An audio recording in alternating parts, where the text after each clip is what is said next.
You make New Orleans great.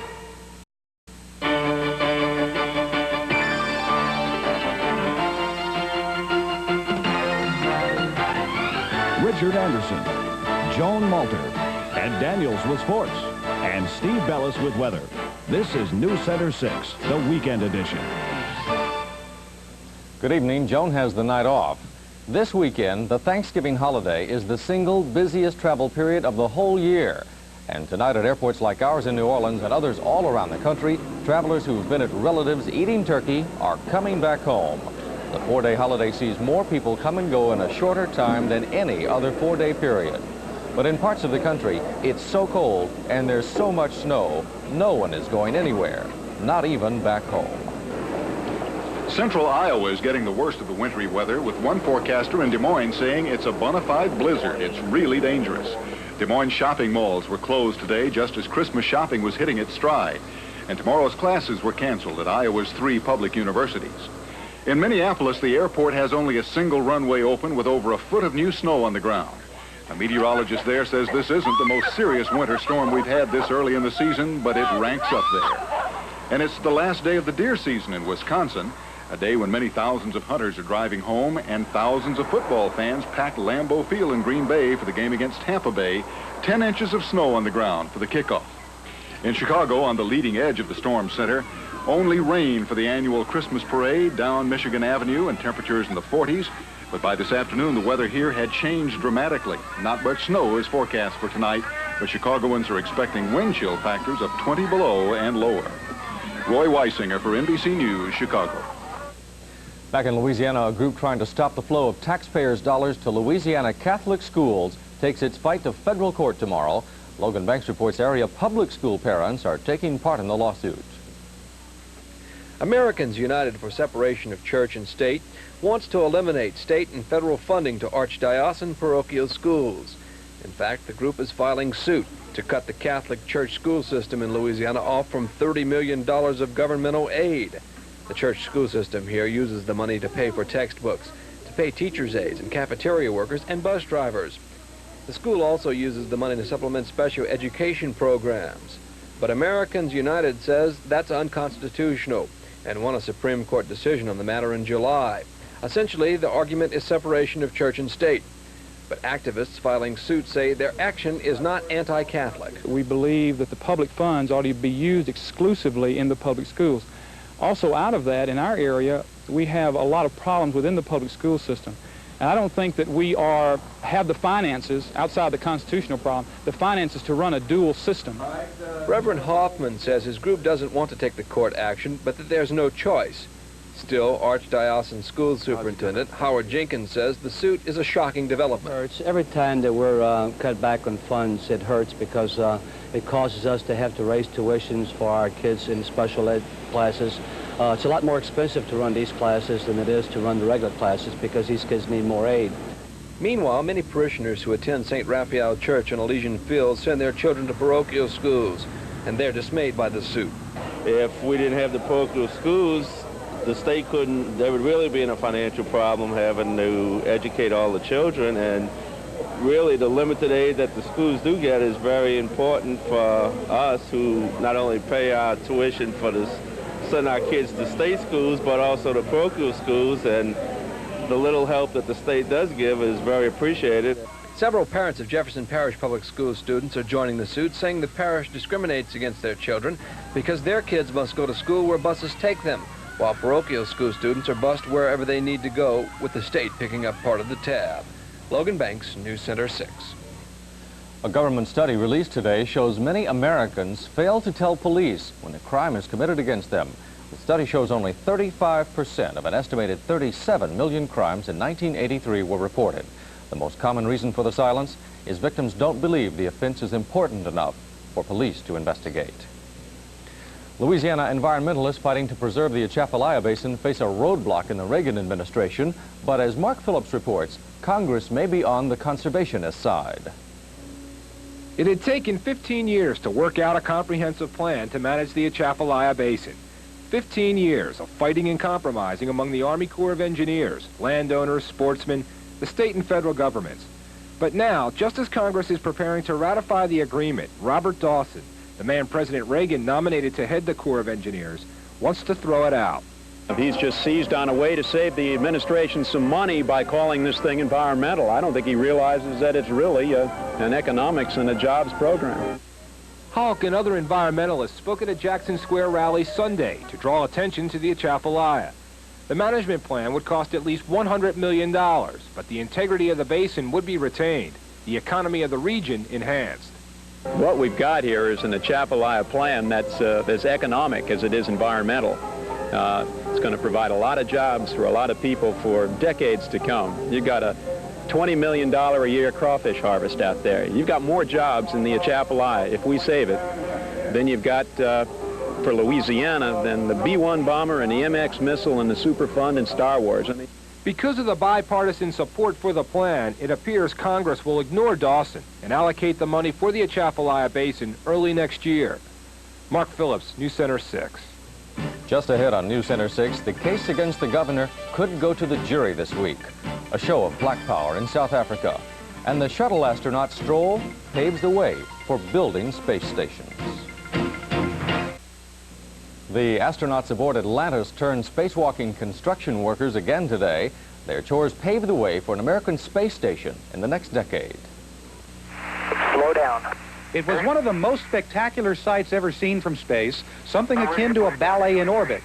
This is astronaut Woody Spring, mounted on the end of the space shuttle's robot arm, with a 200-pound, 45-foot-tall tower in his hands. All involved were struck by the beauty of this, but Spring's pals in Mission Control just couldn't resist sending up a flat ho-hum. We're all impressed by this picture, Woody. As on Friday's spacewalk, Spring and fellow spacewalker Jerry Ross were trying out techniques for constructing a space station. One of the main points of it all was to find out how sore and tired all this manual labor makes a spacewalker. Ross and Spring sent several reports on how they were feeling. My feet are getting a little bit cool, my hands are still sweaty, but okay, and my knees are getting a little bit cool.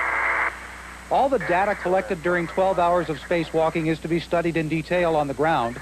The question of how much construction work man can do in space and where machines will have to help him becomes more and more important as plans for the space station move ahead. Dan Molina, NBC News at the Johnson Space Center, Houston. The death toll rose tonight in last weekend's bloody hijacking of an Egypt Air jetliner. An Israeli woman shot during the ordeal died today in a Maltese hospital. Her death brings the count to 60 people killed in the hijacking and commando assault to end the drama. The woman was one of 5 Israeli and U.S. passengers. The Arab terrorist shot and threw off the plane before commandos stormed the jet. Federal investigators are looking for the cause of the crash of 2 helicopters, both trying to land at a helipad in Los Angeles Harbor. 1 person was killed, 11 others injured, including 2 children. One of the choppers landed upside down in the water, just missing a restaurant. The second crashed on the helipad.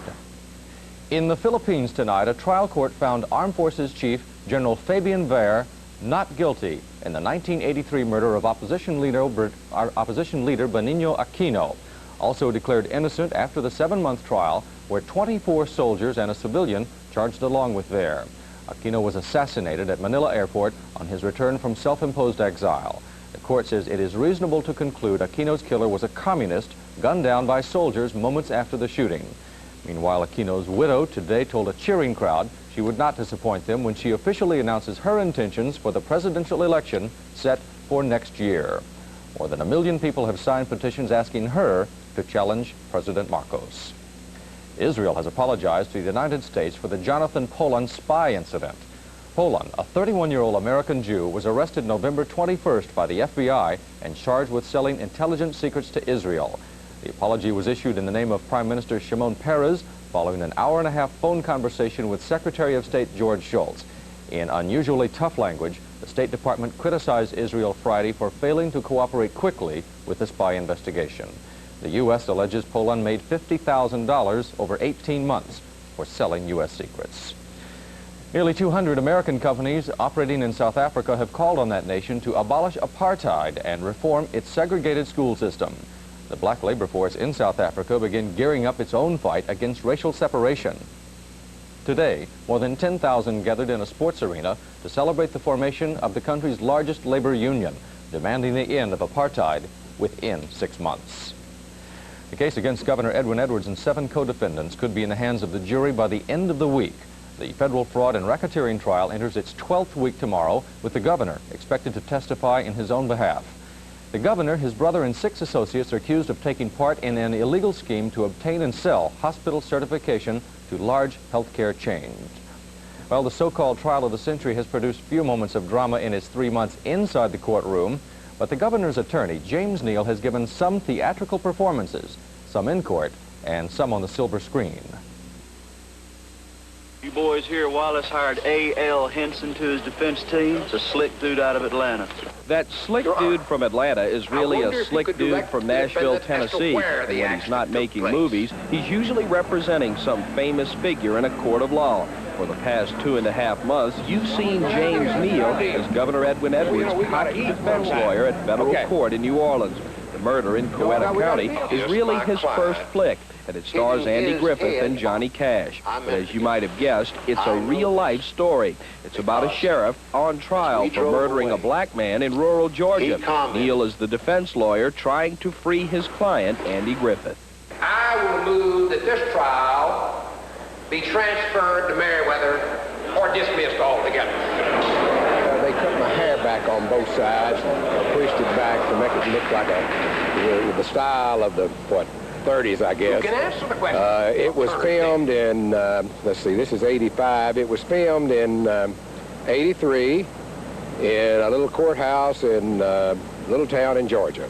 But in spite of his customarily eloquent defense, Neal lost this case. The sheriff became the first white man to be executed for killing a black man in Georgia. How to do? John, you just buried yourself.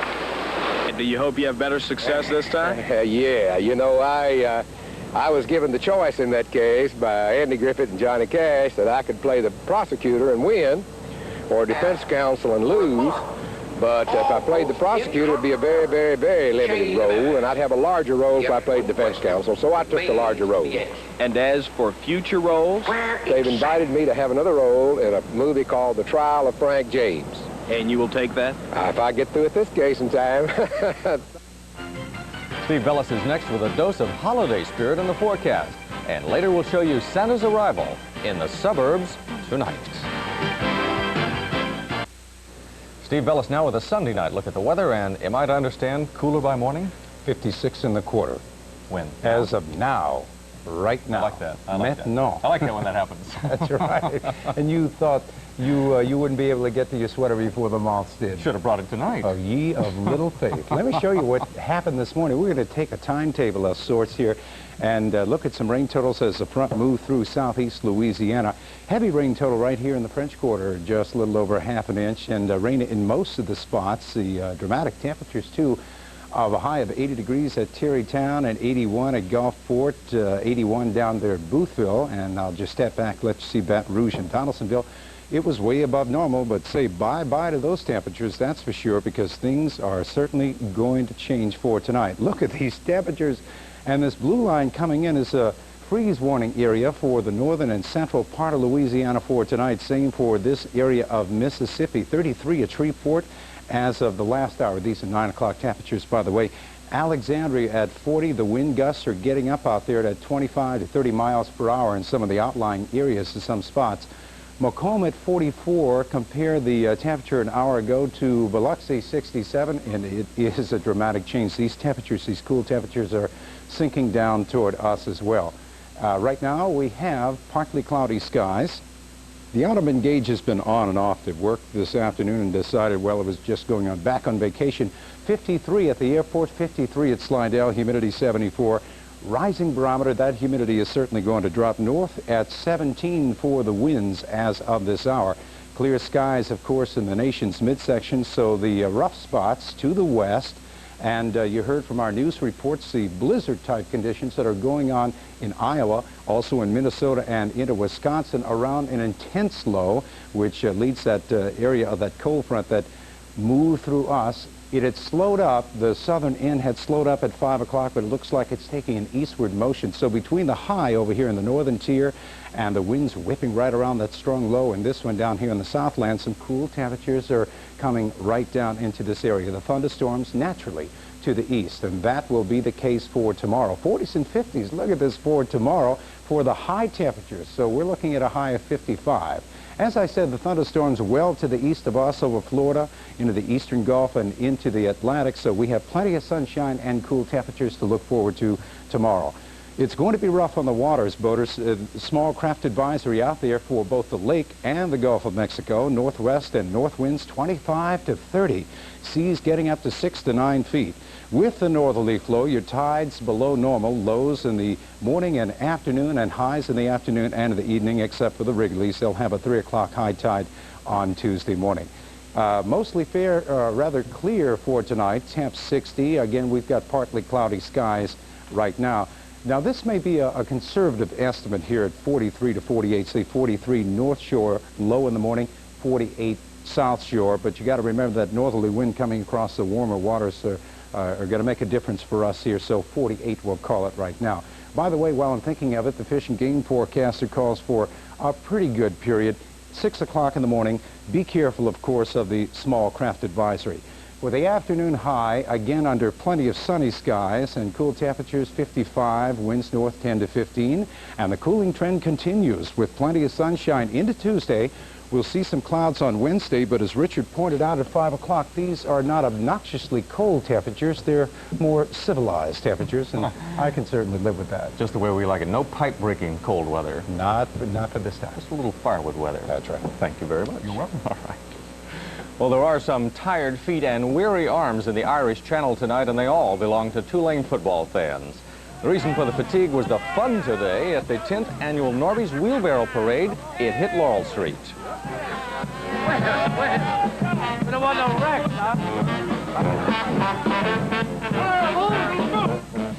According to tradition, each year on the day after the LSU-Tulane game, the losers must treat the winners to a victory ride in wheelbarrows. This was the third time in a row the Tigers got to sit while the Greenie fans, well, you can see right there, they did the work.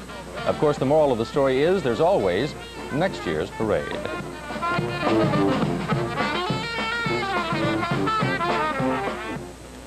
New Orleans football team lived up to the term the New Saints today. Ed Daniels will show you their well-deserved victory over the Rams next on Expanded Sunday Sports. The Sportscast, sponsored by First Communications Company. Ed Daniels now with our Sunday night look at sports, and I have to ask, how long has it been since you've seen the Saints play like they did today? A long, long time, and I don't really think you can ask a team to play much better. Defensively, offensively, special teams, make no mistakes. It was just one of those days, Richard. Ask Saints fans tonight, and they'll tell you that Wade is no bum after the younger Phillips scored a perfect 10 in his maiden NFL head coaching voyage. Ricky Jackson said Wade is turning the Saints loose and bringing necessary discipline to a loose ship, and you can't argue with the results. It's been light years since the Saints so thoroughly dominated a pretty good football team. Eric Dickerson was on the money when he said the Rams played like a high school team, but give the Saints defense credit. 9 sacks, 4 turnovers, gritty play and short yardage. They looked so good it looked like some Saints had undergone body transplants. It all adds up to sweet dreams for Saints fans tonight. The only losers, the almost 10,000 no-shows, missing a saintly performance. Buddy Diliberto reports from the Superdome. A preview of things to come happened on the game's third play when Frank Warren sacked Dieter Brock, the first of what was to be 9 Saints sacks in the game, a team record. On the sack, Frank Warren. Today we went out and we just buzzed them in the mouth. You know, it came from the word go, ready to play football. Offensively, the Saints held the ball for over 6 minutes on their first possession, running Earl Campbell and Bobby Hebert hitting Eugene Goodlow for 18 yards deep into Ram territory. Morton Anderson came in for his first of 5 field goals, and he was right on the money from 47 yards, 3-0 Saints. The important is that we win today and that we win for Bum and Wade and the fans here and get you all off our back a little bit. Meanwhile, the Saints defense continued to dominate the Rams offensive line, getting 2 more sacks, and defensive leader Ricky Jackson saw a new beginning for the Saints. He just made a whole lot different. You know, we ain't no conservative now. The best man going to play. You know, and you're going to see a lot of guys, if they don't continue to play well, if they don't play well, you'll see them, you know, on the bench. And that's his philosophy. Like Wayman came in late today, he put him on the bench. And Tillis started and played the whole game. And, you know, just a new hard ball around. You know, Baum was pretty soft, and we didn't have to worry about much. But now, Wade making him much the best players get on their P's and Q's, and that makes the difference. Late in the opening quarter, the Saints worked a swing pass to Earl Campbell, and the big guy rambled 39 yards all the way to the Ram 27. The drive bogged down, but Mr. Automatic, Morton Anderson, was true again, this time from 42 yards, and it was 6-0 Saints. In the second quarter, Hebert opened up, twice hitting Eugene Goodlow for big first down yardage. First for 25 yards, then right back for 18, and the Saints were in business at the Ram 20. Picks up the offense, and, you know, I just got to keep working with Gene. You know, people don't realize Gene's had a problem with his knees, and, you know, he runs a whole lot faster in the game than he does in practice. The Rams stiffened again, but here comes that man again, Martin. This time a 35-yard field goal, 9-0 Saints. The Rams finally put a drive together late in the first half, but Warren got his second sack, forcing the Rams to settle for a field goal. Mike Lansford hit from 41 yards, and it was 9-3 at halftime. That's how it remained until early fourth quarter when the Saints drove to a 3rd and goal at the Rams 1. Hebert tried to bootleg, but the Rams were waiting. It was a run all the way, and, you know, defense is going to win some plays. The Rams have a good defense, and they were kind of anticipating we were going to do that. Time for Martin again, almost a chip shot. A 27-yard field goal, and the Saints stretched out to 12-3. Then the Saints really exploded. On the first play following the kickoff, Johnny Poe intercepted Brock's pass. We were in his zone defense, and I just ran with him, you know, just trying to squeeze him to the linebacker. And he tried to, Brock tried to throw the drill ball in there right before he got to the linebacker, and I stepped in front of him. 2 plays later, the Saints exploded a bomb. Hebert to Eric Martin, 43 yards. Martin making a circus catch and diving into the end zone, and the Saints were winging it 19-3. I thought, you know, I had a real good shot at it. You know, it all falls back into practice. You know, I would tell Bobby, you know, just throw the ball out, you know, just where the defensive back can't get it. And, you know, if he can't get it, I'm pretty sure, you know, that I will get it. Rams coach John Robinson went for his relief pitcher, Jeff Kemp. And on Kemp's second snap, a blitzing James Haynes sacked Kemp, forcing a fumble that Jack Del Rio turned into a touchdown, 26-3 Saints. I saw it was loose. I started towards it. I think 81 had a clear shot at it. Hill had a clear shot at it. And then Glenn Red came in and knocked him off it. And I said, great. And I kept on running. And then the ball took a terrific hop right into my belly. And I said, yeah, I'll take this for 6. It was all over with the celebrating, although Martin added his 5th field goal of the game, one short of the Saints' record, a 35-yarder, making it 29-3. And for Wade Phillips, it was a time to laugh.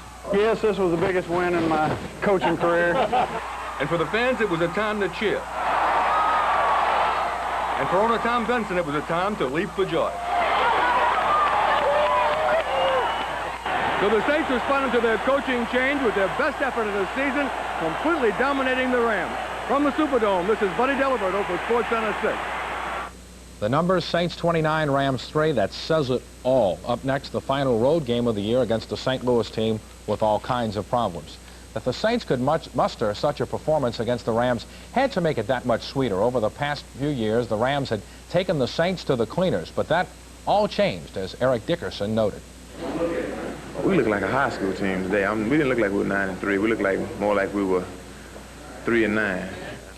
Earlier in the week, Wade Phillips said even if he didn't like certain things in the offense, at this point there wasn't much you could do about it. Still, the Saints did show more flexibility. Bobby Hebert stayed away from mistakes, and the defense took names. They just whipped their butts, really. That's about it. We just couldn't get anything going, and, you know, they played well.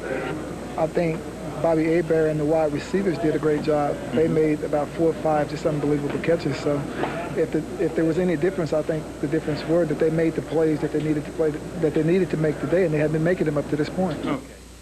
And now the more lucrative part of our program, who gets the watches?